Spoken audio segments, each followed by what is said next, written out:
बिस्मिल्लाहिर्रहमानिर्रहीम, अस्सलाम वालेकुम। आज हमारा सेकंड ईयर की मैथ्स का लेक्चर नंबर 15 है। लास्ट लेक्चर में चैप्टर 7 हमने स्टार्ट किया था और 7.1 जो है उसके कुछ क्वेश्चंस किए थे हमने। आज 7 अपने काम करना है। क्वेश्चन नंबर 5 तक हमारा काम हो चुका था। वेक्टर्स की basic properties, magnitude, unit vector और पैरेलल वेक्टर्स वगैरह का हमने थोड़ा सा आइडिया पढ़ा था। आज हम काम करेंगे क्वेश्चन नंबर 6 में। ये भी एक आसान सा क्वेश्चन है, इसके 3 पार्ट्स हैं और ये MCQs के लेवल के। हमें सिर्फ इतना कहा गया, find unit vector in the direction of given vectors. तो आपने फाइंड करना है यूनिट वेक्टर, और ये वेक्टर पहले पार्ट में v गिवन है इसकी डायरेक्शन में। तो हम जानते हैं कि यूनिट वेक्टर जो होता है वो वेक्टर और उसकी मैग्नीट्यूड को डिवाइड करके बनता है। तो मैं यहाँ लिखता हूँ एज, अगर आपने यूनिट वेक्टर फाइंड करना है उसको हम कहते हैं required unit vector. Required unit vector जो होगा, जो इसकी डायरेक्शन में होगा, वो असल में इसी का होगा। अगर ये v है तो उसको हम v कैप से डिनोट करेंगे, और फाइंड करने का मेथड क्या होगा उसको, कि हम वेक्टर v को डिवाइड करेंगे v की मैग्नीट्यूड पे। अब अगर मैग्नीट्यूड निकालते हैं तो उसको निकालने का बड़ा सिंपल सा मेथड है हमारे पास। एक तो आपने ऊपर v लिख दिया 2i - j और नीचे v की मैग्नीट्यूड। और मैग्नीट्यूड कैसे निकालते हैं, आप जानते हैं कि ith कंपोनेंट का स्क्वायर होता है। ith कंपोनेंट 2 है और jth कंपोनेंट -1 है, इसका स्क्वायर। तो ये बन गया आपके पास 2i -j, नीचे आ जाएगा 4 + 1 5।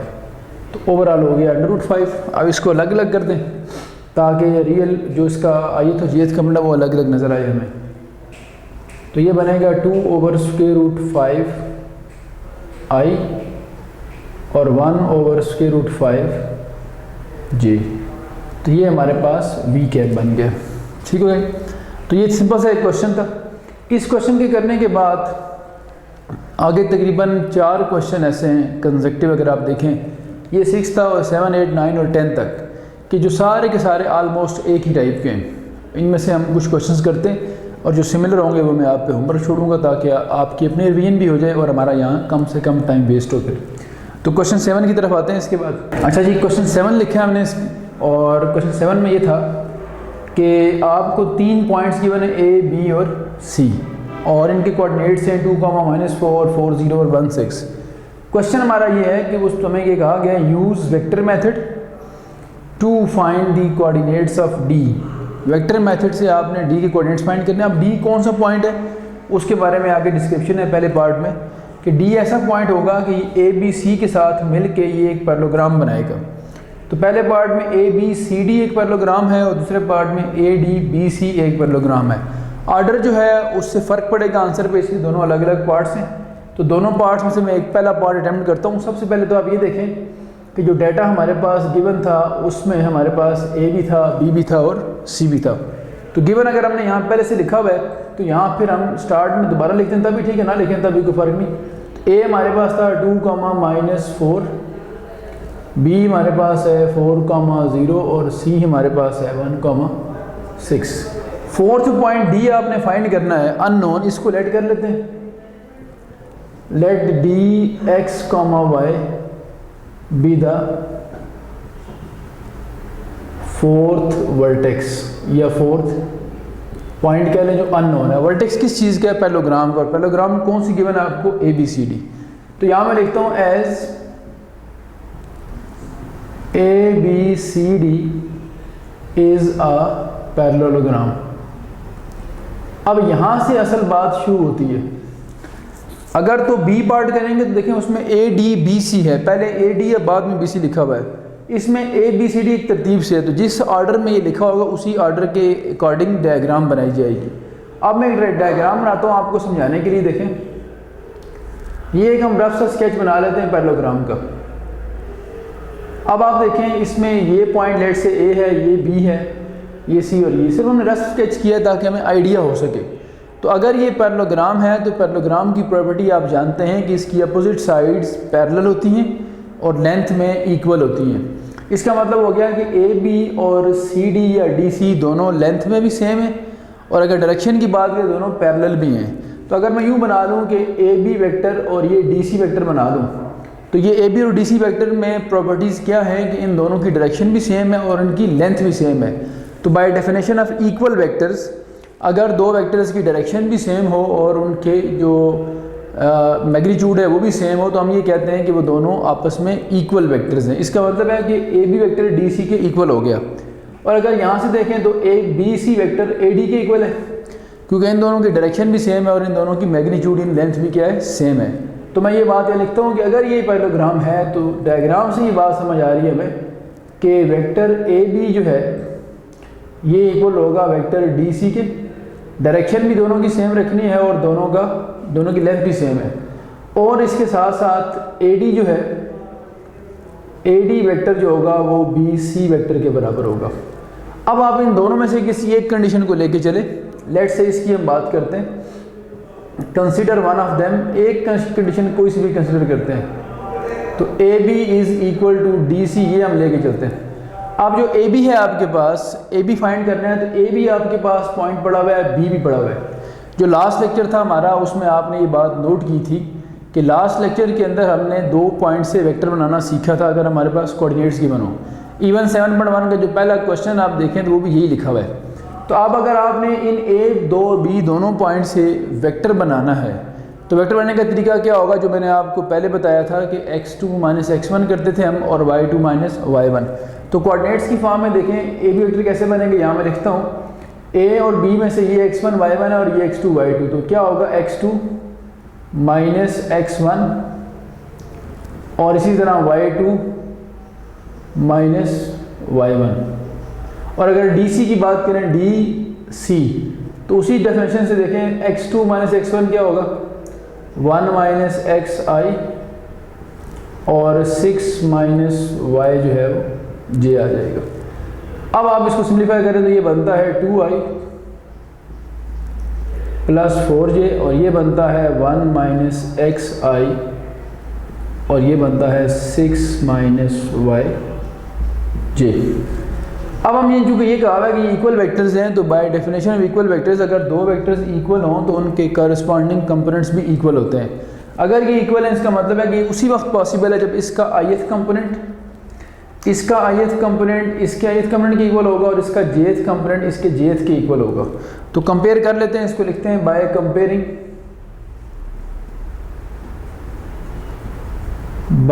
Comparing both sides.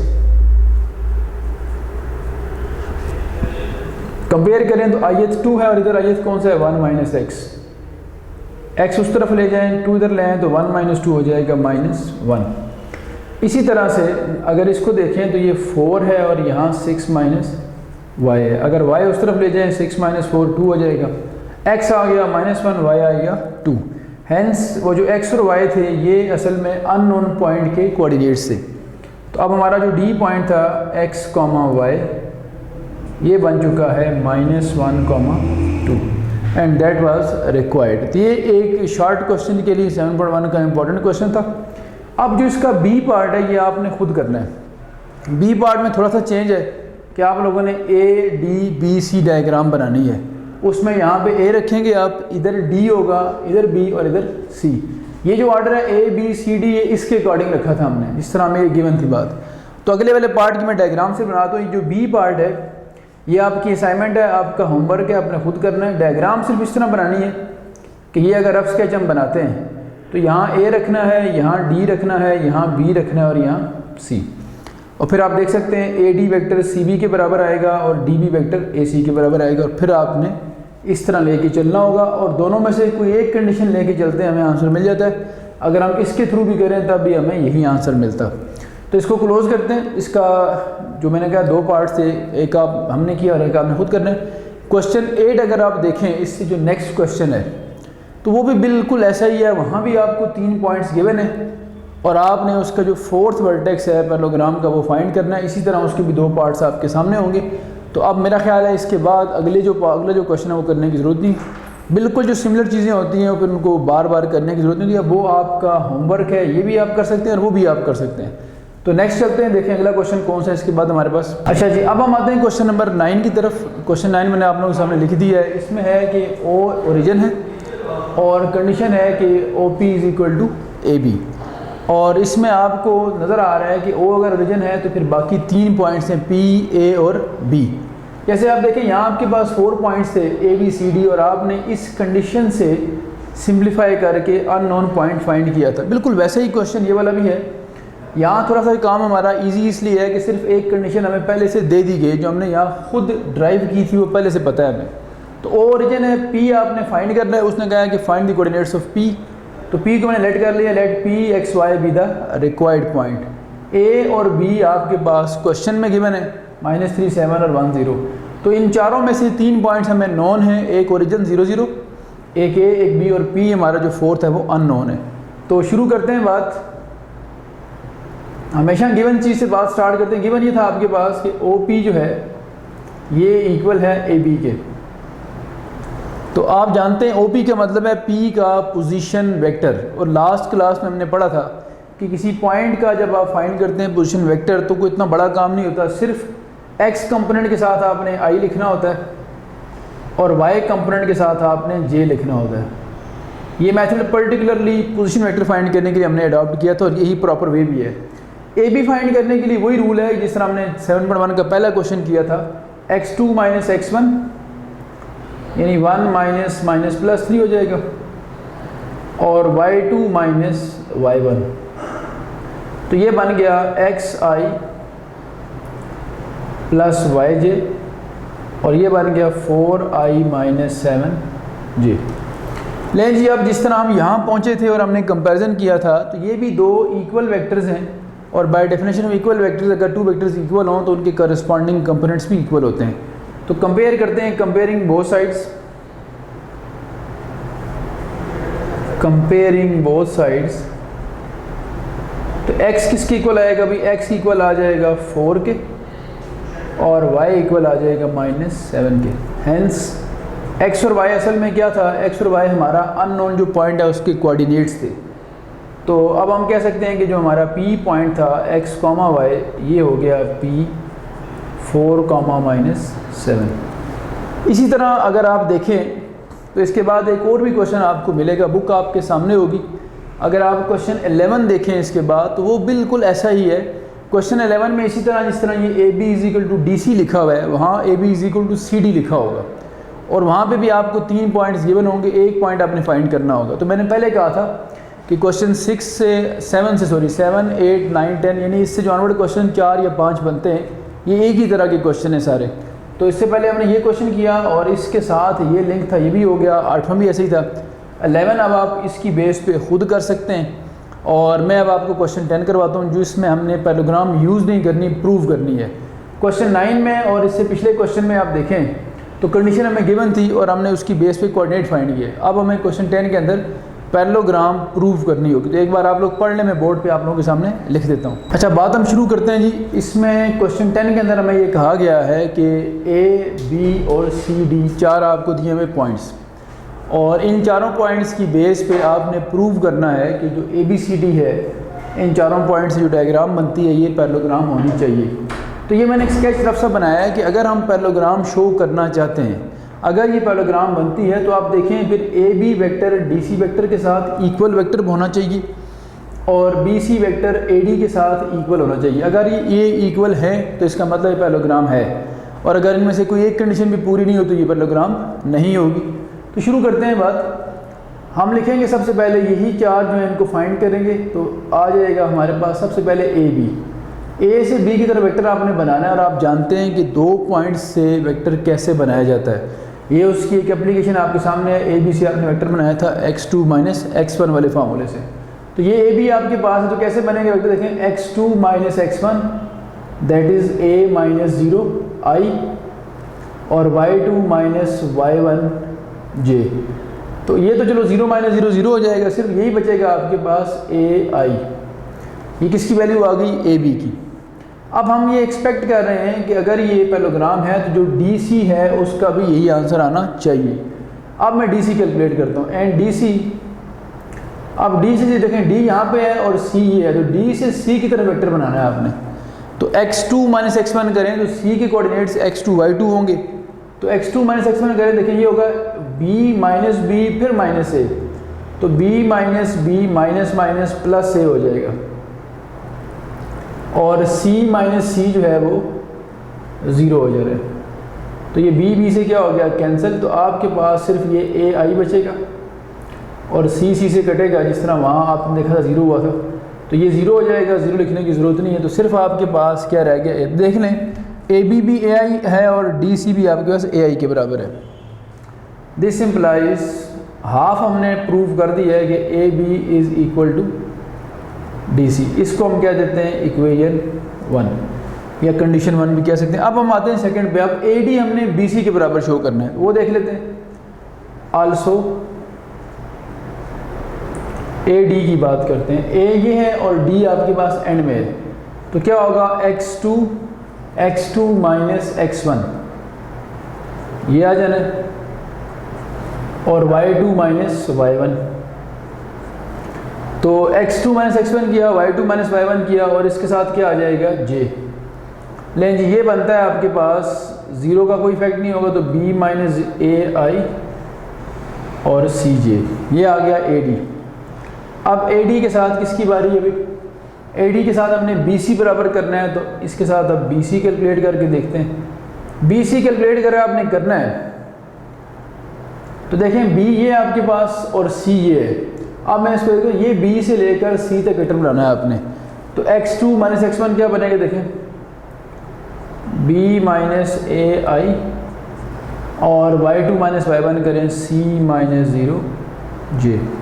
तो अल्टीमेट रिजल्ट बनता है हमारे पास b माइनस ए आई प्लस सी जे। अब आप देख सकते हैं ये दो भी आपस में क्या इक्वल हैं, ये वाला और ये वाला भी इक्वल हो गया, ये ए डी था और ये B C. This implies A D is equal to B C, we call it equation 2। अब इन दोनों को देखें तो दोनों जो है हमारे पास इक्वेशंस हैं, अगर हम इनको हाइलाइट कर लें थोड़ा सा आप लोगों की आसानी के लिए समझने के लिए, ये देखें ये कंडीशन है A B is equal to D C वाली, और ये कंडीशन आपके पास है A D is equal to B C वाली। दोनों बराबर होने का मतलब क्या होगा, जो कंक्लूजन है वो मैं यहाँ लिखता हूँ, इसका जो फाइनल कंक्लूजन है, तो हम लिखेंगे फ्रॉम 1 and 2। 1 and 2 से क्या कंक्लूड कर रहे हैं हम बात कि अगर ये इक्वल हैं तो इसका मतलब ये होगा from 1 and 2 implies A B C D is a parallelogram. और ये बात हमारी जो थी, जो हम प्रूव करना चाह रहे थे, प्रूव हो गई है, हेंस प्रूव्ड। तो इस तरह से आपने उसको लेके चलना है भाई, ये कोई इतना मुश्किल काम नहीं है आप लोगों के लिए, सिर्फ वो जो कंडीशंस पहले हम यूज़ कर रहे थे वो इसमें हमने प्रूव भी कर दिए। ले जी हमारा काम क्वेश्चन 10 और फिर इसके बाद 11 मैंने कहा था वो 9 की तरह के वहाँ तक हो चुके हैं।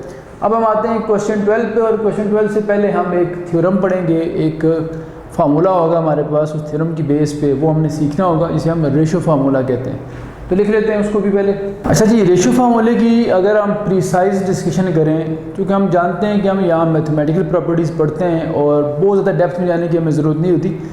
रेशो फार्मूले की अगर हम बेसिक सी इन्फॉर्मेशन लें तो इसमें ये होता है कि ये पॉइंट ऑफ डिवीजन का पोजीशन वेक्टर फाइंड करने के लिए यूज़ किया जाता है। मैं ये कहता हूँ कि हमारे पास प्लेन में कहीं भी दो पॉइंट्स हैं ए और बी, और उन ए बी को मिला के एक सेगमेंट बनता है ए बी सेगमेंट। इस ए बी सेगमेंट को एक पॉइंट डिवाइड करता है, लेट्स से ये पॉइंट है वो वाला, इसका नाम पी रख लें। पी डिवाइड करता है ए बी को in the ratio m ratio n. ठीक होगी बात यहाँ तक। अब उसके साथ साथ आपको इसी प्लेन में कहीं ना कहीं ओरिजिन भी होगा, तो सपोज करते हैं ये ओरिजिन है, इस ओरिजिन से ए तक अगर हम मिलाएं तो ये बनता है ए का पोजीशन वेक्टर, इससे बी को मिलाएं तो ये बनता है बी का पोजीशन वेक्टर, और इसको पी से मिलाएं तो ये बनता है पी का पोजीशन वेक्टर। ए का जो पोजीशन वेक्टर है इसको यूजुअली हम ओ ए से डिनोट करते हैं, अपनी आसानी के लिए इसको हम स्मॉल ए लिख देते हैं। जो बी का पोजीशन वेक्टर है उसको हम स्मॉल बी से भी डिनोट कर सकते हैं, और होता क्या है ओ से बी तक। और जो ओ पी है ये असल में हमारा रिक्वायर्ड वेक्टर है पॉइंट ऑफ डिवीजन का, इसको भी कोई नेम दे देते हैं, तो इस ओ पी को हम आर से डिनोट कर लेते हैं। तो इसका मतलब ये हो गया कि जो पॉइंट ऑफ डिवीजन पी है इसका पोजीशन वेक्टर ओ से पी तक आर के बराबर है। हमें इस पॉइंट ऑफ डिवीजन के पोजीशन वेक्टर यानी आर को फाइंड करना होता है। तो इसका रूल इस तरह से है कि अगर पी किसी सेगमेंट को डिवाइड करता है इन the ratio m ratio n, तो जो पॉइंट ऑफ डिवीजन का पोजीशन वेक्टर होता है, मैं यहाँ लिखता हूँ position vector of point of division, और वो पॉइंट कौन सा है P। तो इसका जो होगा ये इक्वल होगा आपके पास OP के, जिसको हम डिनोट करेंगे यहाँ R से। और फार्मूला क्या होगा, वेयर R फाइंड करने का रूल ये होगा कि आप लोगों ने अगर R फाइंड करना है तो ये देखें, एक टेक्निकल तरीके से हमें चलना पड़ेगा, ये ज़रा गौर से आप देख लें। इधर जो रेशो लिखी होगी, इधर रेशो m है और इधर रेशो n है, इधर वाली रेशो मल्टीप्लाई करनी है इस वेक्टर के साथ, उसके जो अपोजिट है। तो m मल्टीप्लाई होगा b के साथ। m एक रेशो का फैक्टर है और b एक वेक्टर है। m रेशो फैक्टर और b क्या है, वेक्टर है यहाँ पे। तो m कोई कांस्टेंट होगा, स्केलर होगा कोई, प्लस अब इधर जो रेशो n है उसको उधर वाले वेक्टर से मल्टीप्लाई करना है और सम डिवाइड कर देना है सम ऑफ रेशो पे। रेशो के सम का मतलब है m और n का सम। तो ये होगा हमारे पास फार्मूला पॉइंट ऑफ डिवीजन के पोजीशन वेक्टर को फाइंड करने के लिए। तो ये था रेशो फार्मूला। अब इस रेशो फार्मूले से रिलेटेड जो क्वेश्चन आपके कोर्स में है वो क्वेश्चन नंबर 12 है। आप क्वेश्चन 12 के देखेंगे, दो पार्ट्स आपको नज़र आएंगे। तो बेहतर ये है कि आप एक बार उन पार्ट्स को पढ़ लें और पढ़ने के बाद फिर मैं आपको यहाँ वर्डिंग क्वेश्चन के लिखता हूँ। आप इतनी देर में उसको पढ़ लेंगे, मैं इतनी देर में यहाँ वर्डिंग लिखता हूँ, फिर देखते हैं उसमें हमने क्या करना है। अच्छा जी, क्वेश्चन मैंने आप लोगों के सामने पूरा लिख दिया है ताकि आपको, अगर आपके पास बुक नहीं है सामने तो आप यहाँ से देख लें। Find the position vector of the point of division. Point of division के पोजीशन वेक्टर्स फाइंड करने हैं। वेक्टर इसलिए वो कह रहा है क्योंकि दो पार्ट से दो वेक्टर बनेंगे, अदरवाइज वो वेक्टर कहता है इसको। तो पॉइंट ऑफ डिवीजन जो है हम पहले पढ़ चुके हैं, ये ऊपर फार्मूला है, ये पॉइंट ऑफ डिवीजन का पोजीशन वेक्टर निकालने का ही फार्मूला है। आगे चलते हैं। अच्छा, आगे क्या जी, डिवीजन किस चीज़ की हो रही है, ऑफ द लाइन सेगमेंट्स। एक लाइन सेगमेंट इसकी डिवीजन हो रही है, joining the following pair of points in the given ratio. आपको पेयर ऑफ पॉइंट्स गिवन होंगे और रेशो भी गिवन होगी। तो पहला पार्ट आप देखें, उसमें उसने कहा है point C1 with position vector 2i-3j। इसका मतलब क्या हुआ कि ये जो पॉइंट है 2i-3j, ये असल में, ये वेक्टर, सॉरी, जो वेक्टर है ये असल में पॉइंट C का पोजीशन वेक्टर है। तो हम जानते हैं कि पोजीशन वेक्टर का मतलब होता है किसी पॉइंट को ओरिजिन से मिला के वेक्टर बनाना। तो ये अगर मैं लिखना चाहूँ तो इसका मतलब होगा दैट इज़, ये असल में OC है हमारे पास। और मैं लड़के यहाँ लिख देता हूँ, आप सामने यहाँ लिख देते हैं, ये असल में क्या है, OC। और फिर उसने कहा है and D, point D with position vector. इसका मतलब ये जो लिखा हुआ है ये पॉइंट D का पोजीशन वेक्टर है। तो फिर ये क्या हो गया, ये हो जाएगा OD। और फिर रेशो कौन सी है, इन द गिवन रेशो 4:3, यानी जो पॉइंट डिवाइड कर रहा है इस सेगमेंट को, सेगमेंट कौन सा है, C और D का जो पेयर है उसका सेगमेंट बनता है। तो मैं यहाँ डायग्राम बना के बताता हूँ आपको, ये देखें, ये हम लेट से कहते हैं डायग्राम है जिसमें ये C पॉइंट और ये D है। इसको एक पॉइंट P डिवाइड कर रहा है और डिवाइड किस रेशो से कर रहा है, 4:3 से। ये वो पॉइंट ऑफ डिवीजन है जो 4:3 से डिवाइड करता है और 4:3 यहाँ से देख के लिखा है मैंने। तो CD सेगमेंट को 4:3 से पॉइंट डिवाइड कर रहा है। आपके पास अगर कहीं भी इस प्लेन में ओरिजिन होगा, लेट से यहाँ ओरिजिन है, तो C का भी आपको गिवन है पोजीशन वेक्टर, D का भी गिवन है आपको पोजीशन वेक्टर। इसको हमने नाम दिया हुआ है OC, ये हमारे पास है OD। अब ये पॉइंट ऑफ डिवीजन है, इसका जो पोजीशन वेक्टर होगा ये आपने फाइंड करना है, दैट इज OP। तो शुरू करते हैं बात। सबसे पहले P को लेट करते हैं कि let P be the point of division, point of division of segment. Segment कौन सा भी हमारे पास, सेगमेंट जो था वो CD सेगमेंट था जो उस पेयर से बन रहा था। अब अगली बात देखते हैं। नाउ अगर ये डिवाइड कर रहा है, रेशो भी आपको गिवन है, तो फिर ये रेशो फार्मूला यहाँ एप्लीकेबल है। तो हम लिखेंगे bye ratio formula by ratio formula, P जो है यानी पॉइंट ऑफ डिवीजन, उसका जो पोजीशन वेक्टर होगा यानी position vector of P, P का मतलब है पॉइंट ऑफ डिवीजन, OP से डिनोट करेंगे इसको, चूँकि पोजीशन वेक्टर का मतलब होता है ओरिजिन से मिला के वेक्टर बनाना। और रूल मैंने आपको प्रॉपर समझाया है यहाँ पे कि आपने क्रॉस मल्टीप्लाई करना होगा। क्रॉस का मतलब है 4 अगर इधर है तो उसको OD से मल्टीप्लाई करना है, 4 मल्टीप्लाइड बाय OD, और 3 OC से मल्टीप्लाई होगा, 3 मल्टीप्लाइड बाय OC, और डिवाइड किस पे करेंगे, सम ऑफ रेशो पे, यानी 4 + 3 पे। तो बस ये हमारा आंसर आ गया। इसको यूजली हम R से डिनोट करते हैं, कर दें तभी ठीक, ना करें तो कोई ज़रूरी नहीं है। अब आप यहाँ वैल्यूज़ पुट करेंगे, वैल्यूज़ पुट करना शुरू करें अगर, तो देखें किस किस की वैल्यू आएगी। यहाँ पे हमारे पास 4 के साथ OD होगा, OD ये लिखा हुआ है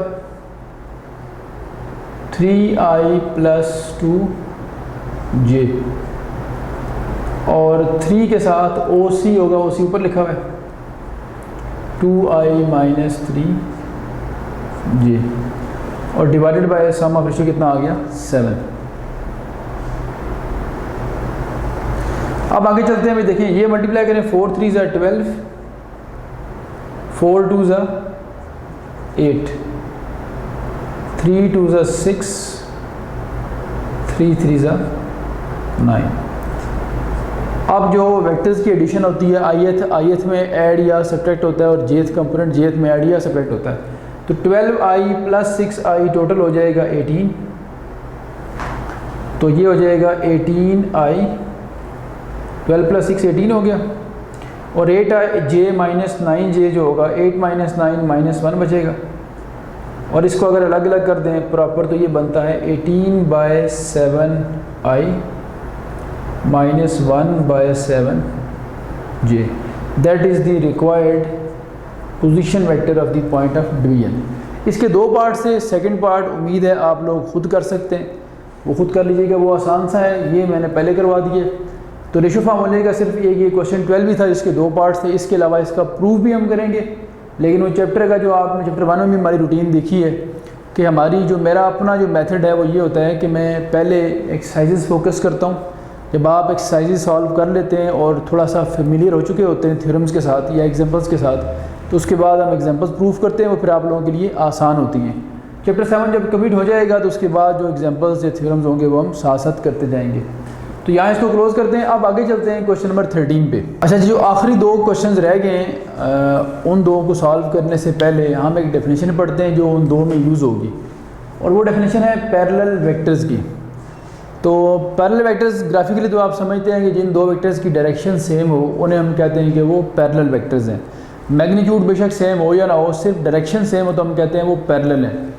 अब इस बात को मैथमेटिकली कैसे डिफाइन करते हैं, जो कि हमने यहाँ मैथमेटिक्स में चैप्टर 7 जो है वेक्टर्स का, उसको मैथमेटिकल वे से पढ़ना होता है। तो मैथमेटिकली हम ये कहते हैं कि 2 vectors A and B are called parallel vectors if.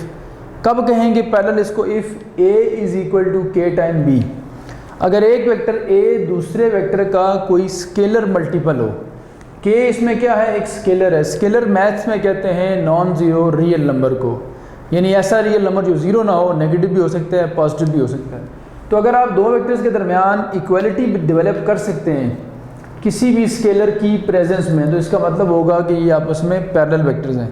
और वो जो K होगा उससे हमें कुछ और इन्फॉर्मेशन भी मिलेगी। तो मैं अभी एग्जांपल आपको दिया मैंने, इसी के थ्रू मैं समझाता हूँ कि K से हमें और क्या इन्फॉर्मेशन मिल सकती है। ये वेक्टर A आपके पास, ये वेक्टर B है। हम देखना चाह रहे हैं कि क्या ये पैरेलल है या नहीं। एग्जाम्पल कोट कर रहा हूँ मैं। आप अगर ऑब्जर्व करते हैं कि जो वेक्टर A है, इस वेक्टर के अंदर से आपको कुछ कॉमन मिल रहा है। इन दोनों में 4, 6 और 4 में से 2 कॉमन है। अगर हम 2 कॉमन ले लें यहाँ से, तो यहाँ बच जाएगा आपके पास 3i और यहाँ रह जाएगा -2j। और अब अगर ऑब्जर्व करें तो ये जो मैंने 3 कॉमन लिया, या सॉरी 2 कॉमन लिया और ये बचा, ये एग्जैक्ट B के इक्वल है। तो इसका मतलब ये हुआ कि A बन गया 2 टाइम B के बराबर। अगर A 2 टाइम B के बराबर है, इसका मतलब A और B के दरमियान इक्वलिटी ले आए हैं हम, और किसी कांस्टेंट की प्रेजेंस में वो कांस्टेंट यहाँ 2 है। तो ज़रा इस बात को इसके साथ रिलेट करें तो जो K है उसकी जगह पे क्या आ रहा है? 2 आ रहा है। इसका मतलब है A is equal to 2 time B हो गया, और जो डेफिनेशन थी पैरेलल वेक्टर्स की वो फुलफिल हो चुकी है, ओबे कर रहा है ये उसको। इसका मतलब ये हुआ कि ये A और B आपस में पैरेलल वेक्टर्स हैं। अब देखिए ये जो K है इससे आपको क्या इन्फॉर्मेशन मिलती है वो सुन लें ज़रा। K यहाँ पे 2 के इक्वल है। एक तो ये बताता है दोनों वेक्टर्स की लेंथ का comparison. A is equal to 2 time B होने का मतलब है कि A की लेंथ B की लेंथ का डबल है। जैसे ये देखें, अगर मैं कहता हूँ कि ये आपके पास A वेक्टर है तो फिर B वेक्टर यहाँ होगा, यानी उसकी लेंथ इससे हाफ होगी। तो A वेक्टर की लेंथ अगर 2 यूनिट है तो B वेक्टर की लेंथ 1 यूनिट होगी। अगर A की लेंथ 10 है तो B की 5 होगी, यानी B जो है वो A का हाफ है और A B का डबल है। तो A is equal to 2 time B। दूसरी बात, यानी एक तो ये बताता है लेंथ का कंपैरिजन। इसी तरह अगर मैं इस 2 को उधर ले जाऊँ देखें तो ये बनता है half of A is equal to B। अब ये क्या शो हो रहा है कि B जो है वो A का हाफ है, तो वो भी नज़र आ रहा है कि B A का हाफ है। A लेट से अगर यहाँ कट लगाते हैं तो ये डबल है और ये उसे क्या है, हाफ है। एक इन्फॉर्मेशन हमें देता है ये लेंथ के बारे में K जो होता है। दूसरी इन्फॉर्मेशन हमें देता है कि जो डायरेक्शन है वो कैसी है दोनों की, क्या ये लाइक पैरेलल हैं या अनलाइक पैरेलल हैं। अगर तो ये K पॉजिटिव है, जिस तरह ये 2 यहाँ पॉजिटिव है, तो ये दोनों की डायरेक्शन सेम होगी। अगर ये 2 नेगेटिव होता, जैसे -2 होता, तो फिर इन दोनों की डायरेक्शन अपोजिट होती, यानी A अगर इधर जा रहा होता तो फिर B आपका अपोजिट होता इस डायरेक्शन में। उस सूरत में जब A is equal to -2 time B होता, तो नेगेटिव होने से इसका मतलब होता है कि ये एंटी पैरेलल या अनलाइक पैरेलल होंगे, और पॉजिटिव होने का मतलब ये होगा कि दोनों लाइक पैरेलल हैं।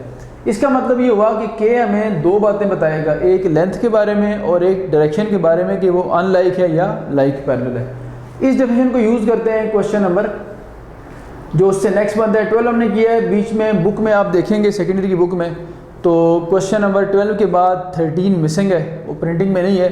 14 और 15 क्वेश्चन है, तो 14 हम करते हैं। इसके बाद क्वेश्चन की मैं वर्डिंग लिखता हूँ, फिर इसको हम प्रूव करेंगे। अच्छा जी, क्वेश्चन नंबर हमारा है 14। Prove that the line segment joining the mid points of any 2 sides of a triangle is parallel to third side and half as long.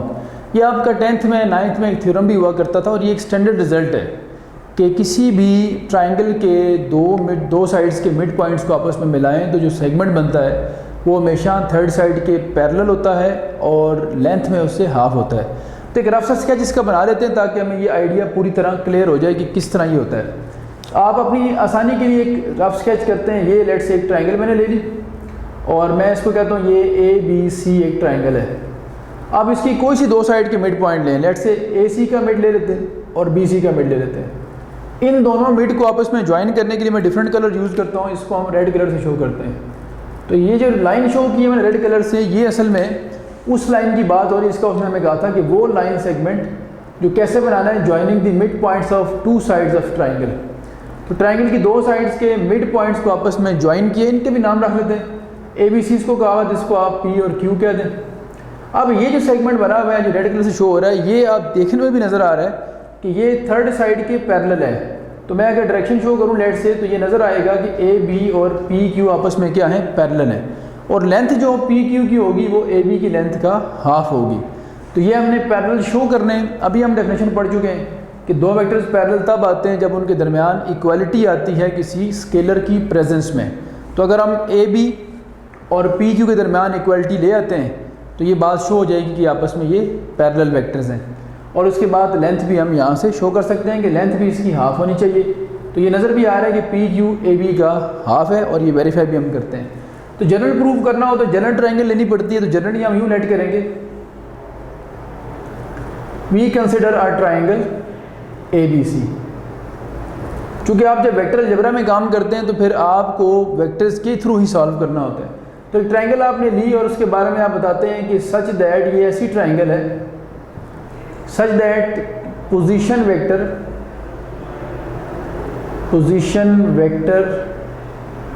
Of A, क्योंकि इसके 3 वर्ड्स हैं A, B और C। तो आप इसी plane में, जिस plane में ये ट्राइंगल है, उसमें कहीं ना कहीं ओरिजिन भी होगा। जब ओरिजिन को A से मिलाएंगे तो A का बनेगा पोजीशन वेक्टर।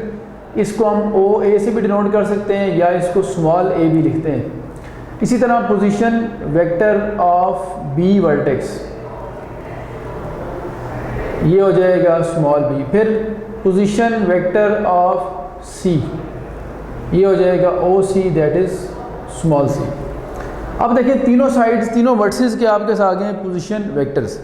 अब ये जो दो पी और क्यू इनको भी यहाँ लेट करना पड़ेगा, ये मिड पॉइंट्स हैं, तो मैं लिखता हूँ let P and Q be the mid points किसके हैं जी? ऑफ द साइड्स कौन सी? ए सी और B C. Of the sides A C and B C respectively. मतलब तरतीब से लिखना है P for A C and Q for B C side. अब आप जानते हैं, आपने आज ही रेशो फार्मूला पढ़ा है कि अगर हम देखें तो ये जो P पॉइंट है ये ए सी को डिवाइड कर रहा है, और किस रेशो से डिवाइड कर रहा है? क्योंकि ये मिड में है तो 1:1 से डिवाइड कर रहा है ये। तो इसका मतलब है अगर ये 1:1 से डिवाइड करे तो ये इसका मिड है, और मिड का मतलब है ये इसकी मीन पोजीशन पे है। तो अगर हम फाइंड करना चाहते हैं इस P पॉइंट का पोजीशन वेक्टर तो वो होगा OP। और इसके लिए क्या करेंगे हम, चूँकि ये मिड में आ रहा है तो इसका रूल ये होता है कि अगर आपने मिड पॉइंट का पोजीशन वेक्टर फाइंड करना हो तो जो बाउंड्री पे दो लिखे होते हैं इन दोनों के जो पोजीशन वेक्टर होते हैं उनका एवरेज लेना होता है। तो OP का मतलब होगा P का पोजीशन वेक्टर ये A और C के मिड पे है, तो आप A और C के जो पोजीशन वेक्टर्स हैं इनका ऐड करने के बाद हाफ करके मीन ले लें। इसी तरह अगर हम Q का निकालते हैं तो Q जो कि किसके मिड पे आ रहा है देखें आप ज़रा, B और C के मिड पे आ रहा है, तो Q B और C के पोजीशन वेक्टर्स का एवरेज होगा। तो B का पोजीशन वेक्टर कौन सा है? स्मॉल b, और C का पोजीशन वेक्टर है स्मॉल c डिवाइडेड बाय 2। लें जी, OP भी आपके पास आ चुका है और OQ भी आपके पास आ चुका है। इसका मतलब ये हुआ कि अब डाटा हमारे पास कंप्लीट है। अब हमारा लास्ट स्टेप है कि हमने इसको वेरीफाई करना है। लें जी, अब हम जो हमने टारगेट अचीव करना है वो ये था कि PQ को AB के हमने पैरेलल शो करना है। दोनों को फाइंड करते हैं पहले। सबसे पहले हम बात करते हैं AB की। तो आप देख सकते हैं AB का जो हमने रूल पढ़ा था लेक्चर 1 में, वो ये कहा था कि अगर हमारे पास कोऑर्डिनेट्स हों A और B के तो फिर हम x2 - x1 और y2 - y1 से ith और jth कंपोनेंट फाइंड करते हैं। लेकिन अगर हमारे पास पोजीशन वेक्टर्स हों तो फिर मैंने आपसे कहा था AB का फार्मूला होगा OB - OA। OB अगर आप देखें यहाँ से तो वो B के बराबर है और OA A के बराबर है, तो ये बनेगा हमारे पास B - A। इसका मतलब ये हुआ कि यहाँ से ये बात कंक्लूड कर ली हमने कि AB is equal to B - A। We call it 1। अब हम बात करते हैं किसकी? PQ की। आल्सो PQ जो होगा, जिन दो को हमने पैरेलल शो करना है उन्हीं को हम कैलकुलेट कर रहे हैं। बाय डेफिनेशन अगर हमारे पास कोऑर्डिनेट्स नहीं है तो फिर हम फार्मूला यूज़ करेंगे पोजीशन वेक्टर का। जिस तरह AB होता है OB - OA, इस तरह PQ होगा OQ - OP। ये बात हमने लेक्चर 1 में सीखी थी कि दो मेथड होते हैं वेक्टर को फाइंड करने के, एक कोऑर्डिनेट्स वाला और एक पोजीशन वेक्टर वाला। अब OQ भी हमारे पास है और OQ के साथ साथ OP भी हमारे पास है। OQ ये लिखा हुआ है और OP ये लिखा हुआ है। तो OQ क्या था भाई? B + C/2 और OP था A + C/2। आप देखें B + C - A - C divided by 2। C से क्या हो रहा है? कैंसिल। पीछे जो बच गया वो क्या बच गया? B - A divided by 2। अब अगर आप यहाँ से 1/2 बाहर लिख दें तो ब्रैकेट में क्या रह जाएगा? B - A। अब B - A यहाँ से देखें किसके इक्वल है? AB के। तो इसकी जगह उसकी वैल्यू पुट करते हैं, लिखते हैं यूजिंग 1। इक्वेशन 1 यूज़ किया करें तो इसके लेफ्ट पे क्या लिखा हुआ है? PQ। हेंस अब हम इक्वेशन 1 यूज़ करके ये कह सकते हैं कि ये जो PQ है,